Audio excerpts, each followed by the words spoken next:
Now, fundamentally, what we need to realize about beliefs is we're saying that the beliefs that we have, they're actually based upon the way we interpret things. The way we interpret things.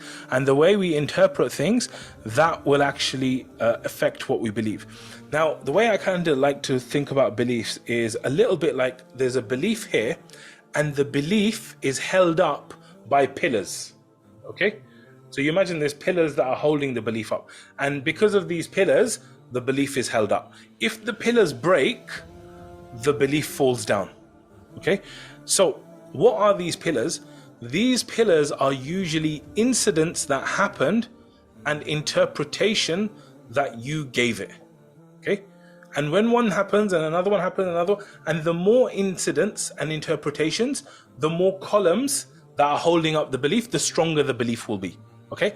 But if there's no incidents below, the belief will crumble. Okay? So for example, let's say that I have a belief that I am not good at maths. I have a belief that I'm not good at maths. What could be the reason I have this belief? Well, when I was 7 years old, I put my hand up in class and I tried to answer a maths question, and I think the question I gave was a silly answer. Everyone laughed, even the teacher laughed. Okay?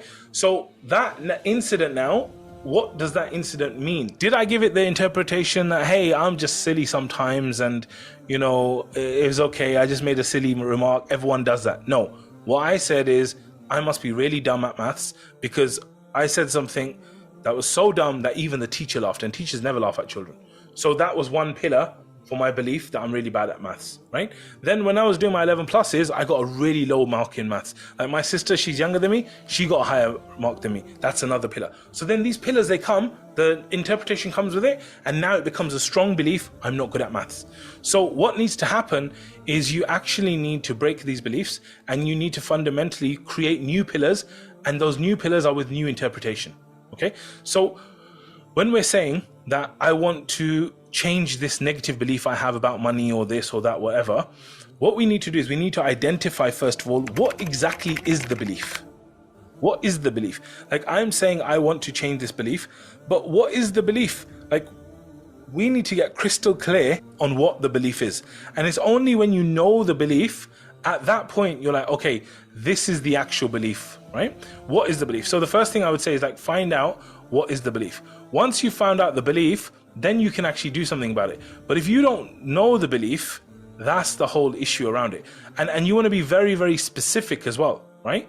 Like, what is the belief that you have? Your beliefs are actually going to determine your actions, right? They determine your thoughts, your words, your actions, your behaviors, what you say, everything. So if someone has a very, very negative belief towards something, their actions are going to be very negative towards it as well. And so this is why it's so important, firstly, to identify what are my beliefs about something. So now you've identified something about money, right? So let's say, for example, I say money is dirt, money is evil, money is this, okay? These are beliefs I hold. The first thing I do when I'm trying to like destroy a belief of my own is I start to question, is that really true? Is money evil? Like, when someone says money is evil, is that true?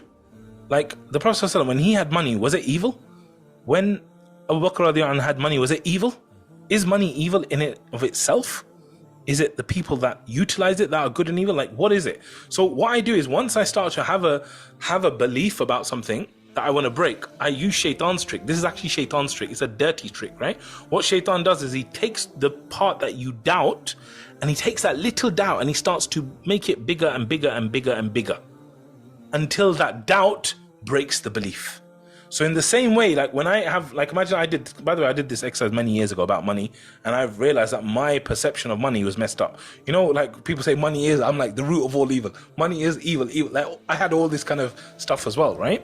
And I found that the way you actually do it is you take like the strongest one of these things that you said, the one that you believe the most, and then at that point, you start to hit that hard with doubts. Like, is it, like, if I believe money is the root of all evil, is that really true? Even from an Islamic perspective, is the root of all evil money?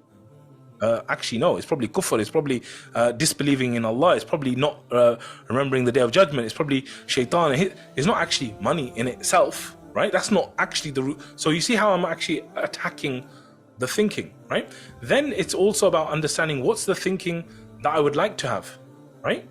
Like maybe I want to have the thinking that money is actually a tool that can buy Jannah. And the best thing about this whole thing, the best thing about this, that the pillars are actually not based on what happens, they are based on the interpretation that you give to it. Okay? That's amazing. That's so brilliant. Why? Because if it was based on the situation, that's not in your control. But the interpretation of what happens is completely in your control, right? So if you start thinking about money in a certain way, something could happen to you, and this thing happens with money, and you can give it two options now, right? So like, for example, I might try and do something good for the sake of Allah, and something bad happens. Now I could say, you know what, forget it, I shouldn't even try. That's one interpretation, right? Or I could say, wow, you know what, Allah's going to give me even more reward now in the akhirah because it's all messed up here. So this is what I'm saying about interpretation. You can choose the interpretation you have.